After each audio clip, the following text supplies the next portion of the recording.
Hey there, folks. If you've ever needed to move money from your Wells Fargo account to another bank, you're in the right place.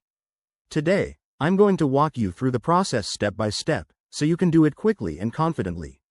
Whether you're paying off a loan, sending money to a friend, or just managing your finances, this is a super handy skill to have. Let's dive in. First things first, make sure you have your Wells Fargo online banking set up. If you don't, download the app or head to their website and create an account. It's free and straightforward. Once you're logged in, look for the Transfers or Move Money section, usually found on the dashboard or in the menu. This is where the magic happens. Next, you'll need to add the external bank account if it isn't already linked.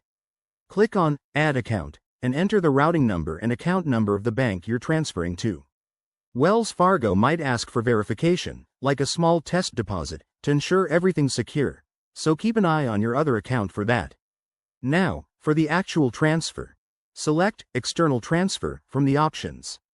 Enter the amount you want to send, choose the date for the transfer, maybe set it for right away or schedule it for later, and double-check all the details to avoid any mistakes.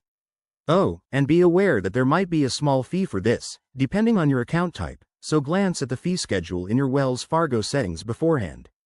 Before you hit Confirm, Wells Fargo will likely require two-factor authentication, like a code sent to your phone, to keep your money safe.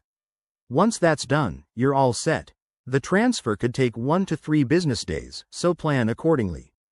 And there you have it. That's how you transfer money from Wells Fargo to another bank. It's simple, secure, and saves you a trip to the branch.